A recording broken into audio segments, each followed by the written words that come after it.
The air in the grand ballroom was thick with the scent of expensive perfume and the low hum of important conversations.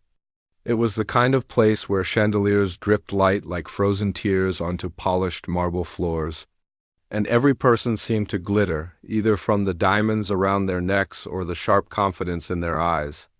This was a high-end charity gala, an evening for the city's wealthiest to gather, sip champagne, and feel good about their generosity. And moving through it all, like a shadow with a purpose, was a young woman. She was part of the service staff, one of many invisible hands that made the magic of the evening possible.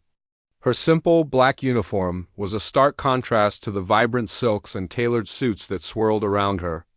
To the guests, she was just a waitress, a faceless entity whose only purpose was to ensure their glasses were never empty and their used plates vanished without a whisper.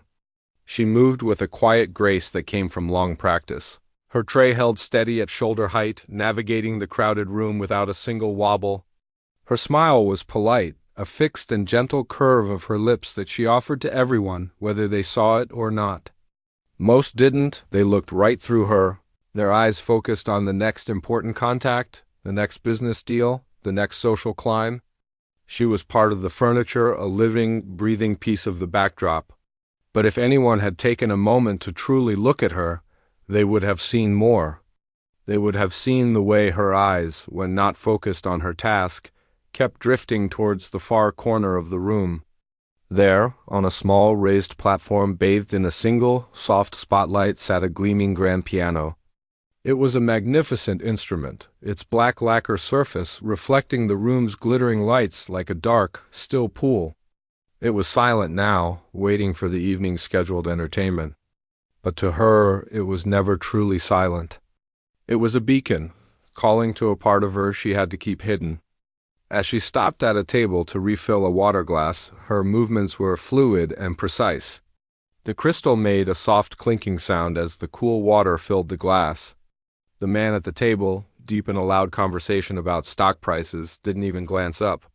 She gave her polite smile and moved on.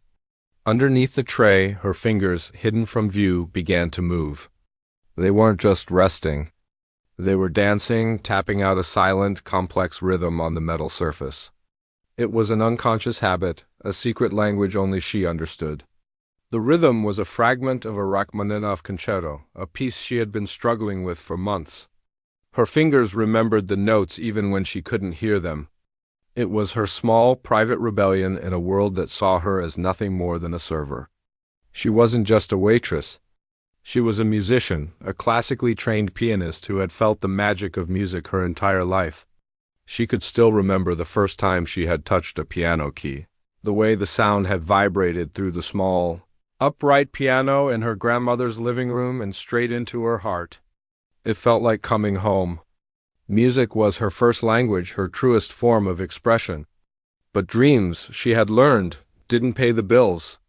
The prestigious conservatory she had fought so hard to get into was expensive, and after her third year the money had run out. So here she was, working 2 jobs, 6 days a week, just to save enough for one final year. The tips she earned tonight, crumpled in the small pocket of her apron, were bricks in the foundation of her future. Every heavy tray she carried, every condescending smile she endured, was a step closer to that stage, a step closer to a life where she wouldn't be invisible. She cleared another table, carefully stacking the delicate china plates. A woman at the next table, draped in pearls, snapped her fingers. "Waitress," she said, not unkindly, but with an air of command that assumed she had every right to. "Another glass of this?" She gestured to her half-empty champagne flute with a manicured hand. "Of course, madam," the young woman replied, her voice soft and even. She turned and headed back to the bar, the weight of the plates feeling heavier than before. It wasn't the physical weight that tired her, but the emotional weight of being constantly overlooked, of having to compress her entire identity into the simple role of the help. Yet, she didn't feel bitterness, mostly just a deep, aching tiredness and a relentless, burning hope. She caught another glimpse of the piano as she waited for the bartender. It sat there, proud and patient. She imagined her fingers on those keys, The way the notes would fill this cavernous room, not as background music, but as a story. Her story. She imagined the silence that would fall, the heads that would turn. It was a fantasy, a silly daydream, but it was the one thing that kept her going on nights like this. It was the promise that one day she wouldn't just be serving the music. She would be the one making it. The bartender handed her the champagne flute, and she balanced it perfectly on her tray. Taking a deep breath, she straightened her shoulders, pasted on her polite, invisible smile, and walked back out into the sea of glittering strangers, her heart secretly beating in time with a silent melody only she could hear. The gentle clatter of dessert plates being cleared away signaled a shift in the evening's rhythm. The main course was a memory, and now the guests settled back into their plush chairs, their conversations softening in anticipation. The man who had organized the entire event, a figure whose sharp suit and even sharper smile had been a constant presence, moved towards the small stage. He gave a subtle nod to the lighting technician in the corner, and the warm, ambient light of the ballroom dimmed slightly. A single, brighter spotlight bloomed, illuminating the grand piano, making it the undisputed star of the room. It was time for the main performance. The organizer stood near the stage, his hands clasped behind his back, a picture of calm confidence. He glanced at his watch. 8:30 p.m., right on schedule. He expected the pianist, a famous musician he had paid a small fortune to secure, to walk out from the side entrance at any moment. The crowd, sensing the cue, quieted down. Glasses were set down. Heads turned towards the stage. The ballroom was poised, ready to be swept away by beautiful music. But the side entrance remained empty. The bench at the piano was cold and unoccupied. A minute passed. Then another. The organizer's smile, usually so effortless, began to feel a little tight on his face. He unclasped his hands and subtly checked his watch again. 8:32 p.m. He told himself it was nothing. Artists were often dramatic. Maybe the pianist was waiting for a specific dramatic moment to make his entrance. He tried to project an air of sophisticated patience, but a tiny knot of anxiety was beginning to form in his stomach. In the audience, the silence was starting to stretch. It was no longer a silence of anticipation, but one of confusion. People began to shift in their seats. A low murmur started to ripple through the crowd, replacing the previous hushed expectation. The beautiful, controlled atmosphere of the gala was beginning to fray at the edges. A woman in a deep blue gown leaned over to her companion and whispered something, pointing towards the empty stage. A man near the front cleared his throat loudly, the sound echoing in the unnervingly quiet room. The organizer felt a bead of sweat trickle down his back. This was a disaster. A high-profile event like this was all about perfection, about seamless elegance. An empty stage was a gaping hole in that perfection. He started pacing, a short, tight line behind a curtain, out of sight of most of the guests. He pulled out his phone, his thumb scrolling furiously through his contacts. He found the pianist's number and pressed call. He held the phone to his ear, his heart thumping against his ribs. It went straight to voicemail. He ended the call and immediately tried again. Voicemail. The knot in his stomach tightened into a cold, hard stone. Just then, a young woman, his assistant for the evening, rushed towards him, her face pale and her eyes wide with panic. She was clutching a tablet to her chest as if it were a shield. She was trying to look calm, but she was failing miserably. "Sir," she whispered, her voice trembling slightly. "I have a call from the pianist's manager." The organizer snatched the tablet from her, his hands suddenly clumsy. He read the message on the screen, and the color drained from his face. It wasn't a dramatic entrance. It wasn't a misunderstanding. The pianist's vintage car had broken down on a highway on the other side of the city. A complete engine failure. There was no way he was getting here. The message ended with a string of profuse apologies, which did absolutely nothing to fix the giant, silent problem sitting on the stage under a single harsh spotlight. The organizer felt a wave of dizziness. He handed the tablet back to his assistant, his movements slow and heavy. He looked out at the crowd. The murmur was growing louder. The sophisticated guests were not angry yet, but they were definitely getting restless. Some were checking the time on their expensive watches. Others were looking towards the exits, as if considering that their time might be better spent elsewhere. The magic of the evening was evaporating, replaced by a thick, awkward disappointment. All his hard work, all the planning, all the money spent, it was all crumbling because of a broken-down car. The empty piano was no longer a beautiful instrument waiting to be played. It was a monument to his failure. From across the room, the young waitress watched the scene unfold. She was clearing a table of coffee cups, her hands moving automatically, but her full attention was on the man behind the curtain. She saw his confident posture crumble. She saw the way he ran a hand through his perfectly styled hair, leaving it slightly disheveled. She saw the look of pure defeat on his face. She felt the shift in the room's energy as if it were a physical thing. The air, once buzzing with elite charm, was now heavy with impatience. The beautiful silence that should have been filled with music was just empty, an uncomfortable, gaping void. And her eyes, as they so often did, found the piano. It sat there, alone in its spotlight. It looked sad, she thought. Like a beautiful bird with a broken wing, unable to sing. She knew that feeling. She knew the frustration of having a song inside you that the world couldn't hear. She watched the organizer pace, a trapped animal in a cage of his own making. She saw the disappointed faces of the guests, who had come expecting an evening of perfection. And in that moment, a strange and terrifying thought began to form in her mind, a spark of an idea that was both reckless and irresistible. The thought that had sparked in her mind now burned with an intense, terrifying heat. It was a crazy idea, the kind of idea that only comes from a place of deep desperation or even deeper passion. For a moment, she stood frozen, a coffee cup in each hand, the low murmur of the disappointed crowd washing over her. A war was raging inside her, a battle between two powerful forces.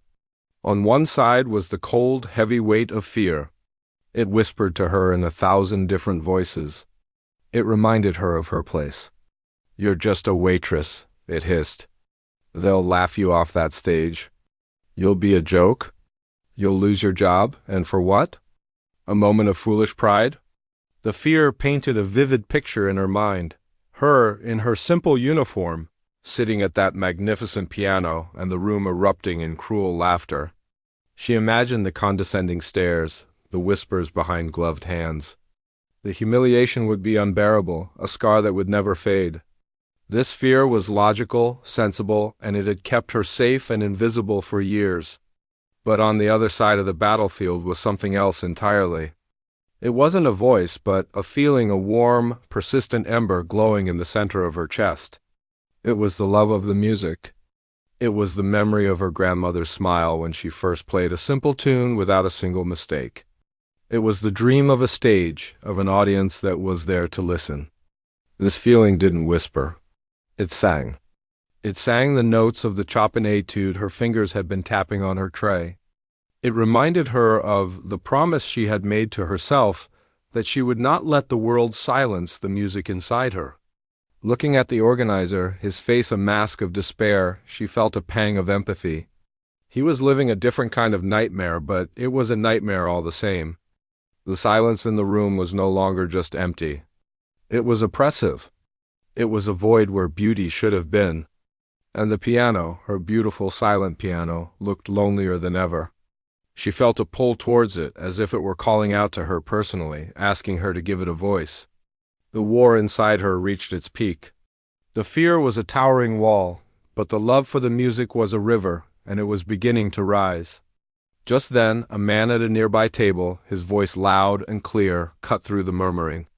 "Well, this is a bust," he said to his table mates, his tone dripping with disappointment. "We paid a fortune for this. I could be watching a real performance at the concert hall tonight." The words hit her like a physical blow. A real performance. As if the only thing that mattered was the name on the program, the price of the ticket. The anger that flared up in her was sudden and hot, and it washed away the last of her fear. It wasn't just about her anymore. It was about the music. It was about proving that a performance wasn't about a name or a price tag.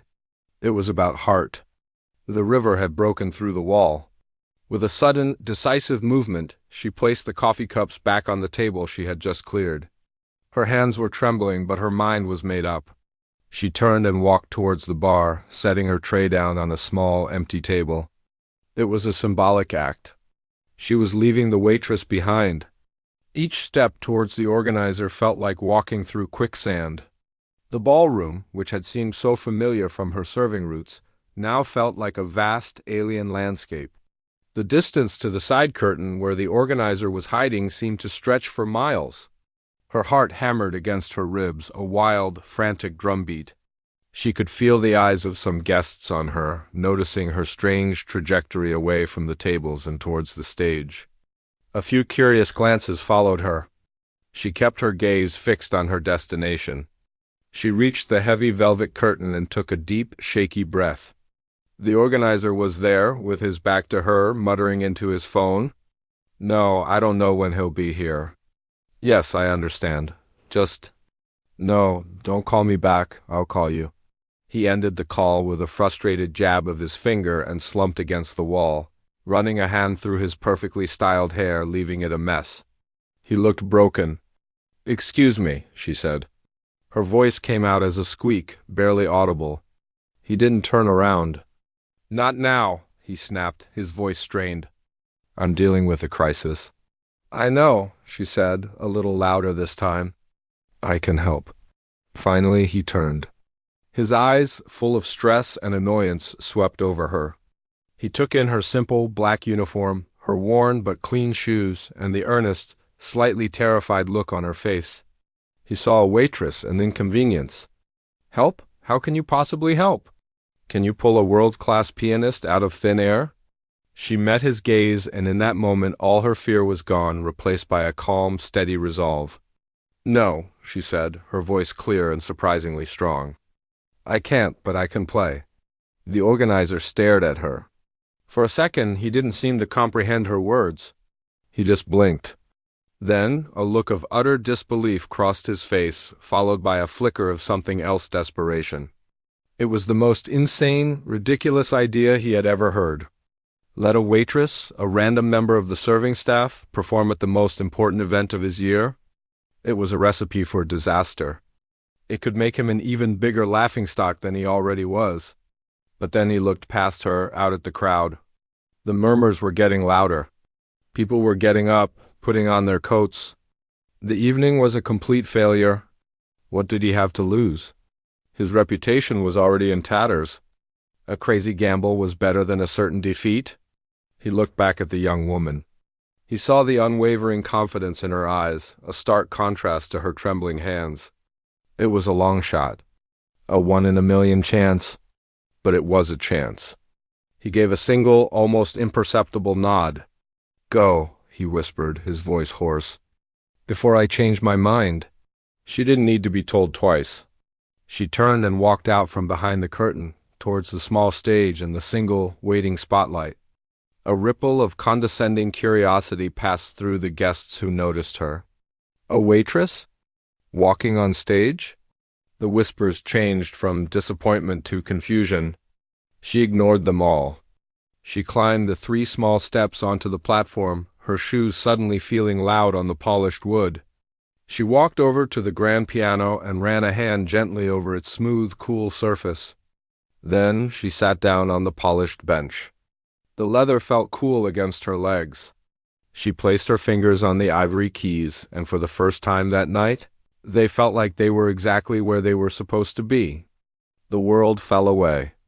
There was only her and the piano and the song waiting to be born. The silence that fell over the ballroom when she sat down was not a silence of respect, but one of confusion and quiet judgment. From their tables, the guests watched the strange scene unfold. A young woman in a simple black uniform, the kind of person who was meant to be invisible, was now in the spotlight at the center of attention. A few people raised their eyebrows, exchanging amused glances. A man near the front leaned over to his wife and whispered, a smirk on his face, "This must be some kind of joke." A comedy act?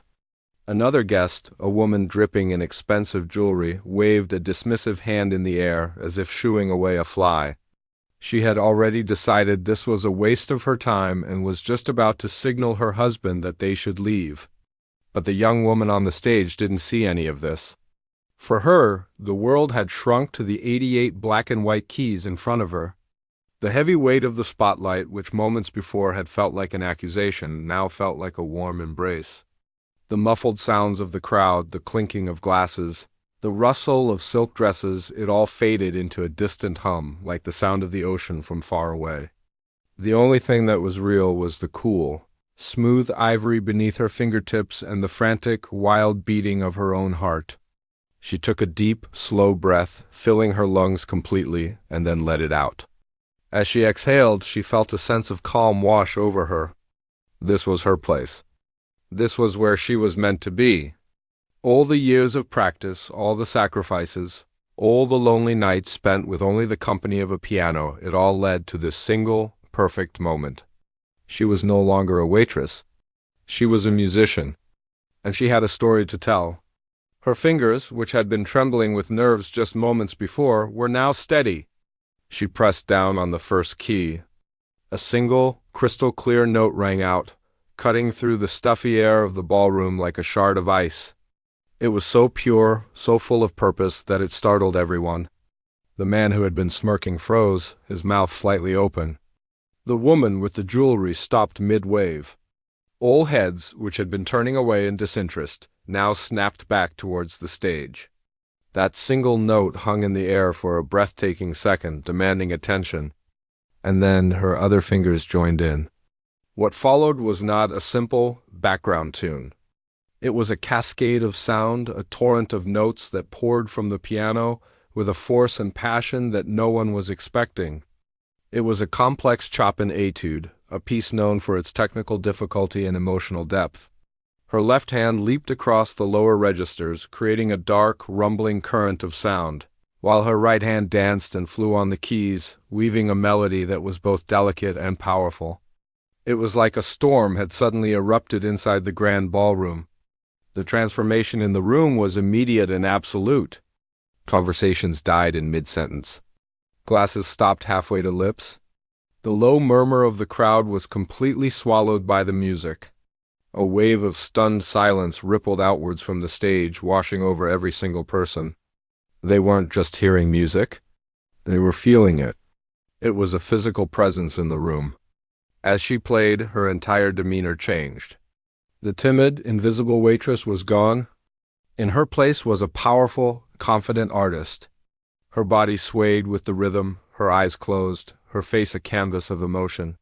She wasn't just reading notes. She was living them. The fast, furious passages were filled with a sharp-edged anger and frustration, a reflection of her own struggles, of feeling unseen and unheard. You could hear the weariness in the heavy minor chords, the ache of long hours and empty dreams. But then the storm would pass. The music would soften and a beautiful, soaring melody would emerge from the complexity. It was a melody filled with a deep, aching hopefulness, a sound that spoke of dreams refused to die, of a light that shines even in the darkest of places. It was the sound of her grandmother's encouragement, the memory of the first time she truly felt the magic of the keys. It was the sound of her own unwavering belief in herself. The guests were captivated. They leaned forward in their seats, their faces illuminated by the single spotlight, their expressions a mixture of shock, wonder, and sheer awe. The condescension in their eyes had been replaced by something else entirely. They were no longer seeing a waitress who had dared to sit at a piano. They were witnessing a raw, breathtaking talent that they had stumbled upon by pure chance. This wasn't a performance. It was in revelation. The music swelled, building towards its climax. The notes became faster, more intricate, a blizzard of sound that was both chaotic and perfectly controlled. It was the sound of a heart breaking and healing all at once. The entire room was holding its collective breath, completely swept away by the power of the moment. The grand ballroom, with all its glitter and pretense, had been transformed into a sacred space where the only thing that mattered was the story being told through music. And then, as suddenly as it had begun, the storm subsided. She played the final chord, a sound that was both strong and gentle, full of resolution. It echoed through the now silent room, vibrating in the air, in the floor, in the very bones of everyone listening. And then there was silence. But it was not the empty, awkward silence from before. It was a heavy, profound, awe-filled silence.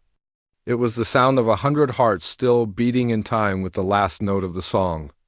No one moved. No one spoke. They just sat there, staring at the young woman at the piano, their minds struggling to process what they had just experienced. For 3 full seconds, the world was completely still. The crowd was, in every sense of the word, left speechless. The final chord of the piece seemed to hang in the air of the grand ballroom like a star, shimmering with a light that was both brilliant and sad. It was a sound so full of feeling that it seemed to absorb all the other noises in the world, leaving behind a silence that was heavier and more real than any sound that had come before it. In that profound quiet, the young woman on the piano bench remained still, her fingers resting lightly on the keys as if they were afraid to let go. Her eyes were still closed.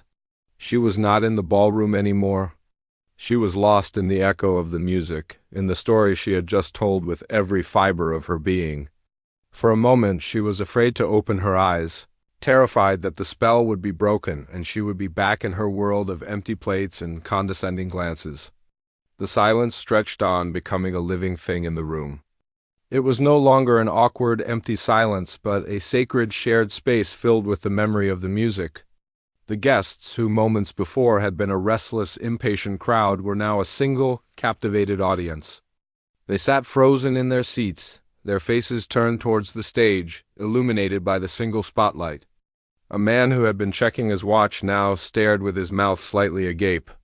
The woman who had been ready to leave had a single tear tracing a path through her carefully applied makeup. No one knew what to do. The performance had been so unexpected, so powerful, that it had broken through their polished, sophisticated exteriors and touched something deep inside them. They had come to a charity gala, but they had just witnessed an act of pure, unfiltered passion. Then, from the back of the room, a sound broke the spell. It was a single clap. It wasn't loud or enthusiastic, but slow, deliberate, and full of respect. It was the sound of someone who understood not just the technical skill they had just witnessed, but the heart and soul that had gone into it. That single clap was like a match struck in a dark room. Another person joined in, then another, and another. The sound grew, slowly at first, then gathering speed and strength until it was no longer just clapping. It was a wave of sound, a roar of appreciation that swept through the ballroom with the force of a tidal wave. And then they began to stand. One person rose to their feet, then a whole table, then an entire section, until the entire room was on its feet, their hands coming together in a thunderous, deafening ovation. The sound was so loud it seemed to shake the very foundations of the building. It was a wall of pure, unadulterated joy and admiration. A sound so powerful it felt like it could lift the roof off the ballroom and carry it up to the stars. The young woman's eyes flew open. The wall of sound hit her with the force of a physical blow. She saw the sea of faces, all turned towards her, all smiling, all clapping. They were not the faces of bored, wealthy socialites anymore. They were the faces of people who had been truly moved. The reality of what was happening crashed down on her, and a wave of emotion so intense it almost knocked her off the bench washed over her. It was a mix of shock, disbelief, and a profound, overwhelming sense of relief. Years of practice, years of being told her dream was impractical, years of feeling invisible, it all came pouring out of her in a single, silent sob. A tear escaped and traced a path down her cheek, but she didn't wipe it away. She was too busy trying to process the impossible, beautiful sight in front of her. The organizer, who had been watching from the side of the stage, his face a mask of disbelief, finally broke free from his stupor. He rushed towards her, his usual polished demeanor completely gone. He didn't say a word at first. He just stood beside her, looking out at the roaring crowd, a look of pure, unadulterated wonder on his face. He turned to her, his eyes shining with a light she had never seen before. It was a look of respect, of gratitude, of awe. He simply placed a hand on her shoulder, a gesture that said more than words ever could. It was a gesture of apology for not seeing her and of thanks for saving the night. The applause continued, showing no signs of stopping. It was a relentless, joyous storm. As the young woman finally found the strength to stand, a man made his way through the crowd towards the stage.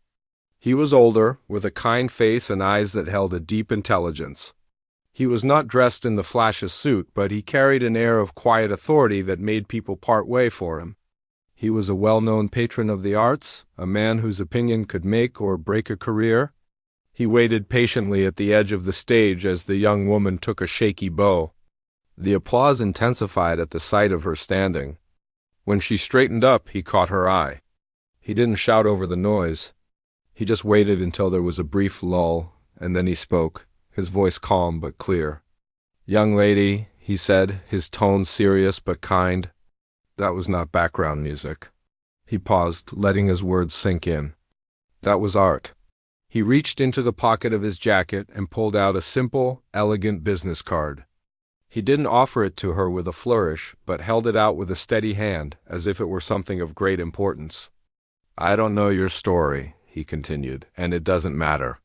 What matters is the music I just heard. My foundation sponsors young musicians with exceptional talent. I want to hear more. Not here. Not in a ballroom. In a concert hall. Call me." The young woman stared at the card, then at the man's face. He was completely serious. This wasn't a gesture of pity. It was a genuine offer, a door being opened to a world she had only ever dreamed of entering. With a trembling hand, she reached out and took the card. The small, stiff piece of paper felt impossibly heavy in her hand, weighted with the promise of a future. The man gave her a small, respectful nod and then melted back into the crowd. The organizer gently guided her to the center of the stage. The roar of the crowd was still going strong. She looked out at the hundreds of people on their feet, clapping for her. She saw the organizer beaming with pride. She saw the patron who had offered her a chance. She saw the tear-streaked face of the woman in the front row. And she saw the grand piano gleaming in the spotlight, no longer a symbol of her hidden dreams, but a testament to the power of finally letting them be heard. She took a deep breath, the air thick with applause and possibility. Then she bowed. It was not the bow of a waitress who had just filled in. It was the bow of an artist, a musician, a woman who had just found her voice. And as she straightened up, the simple black uniform she wore no longer felt like a disguise.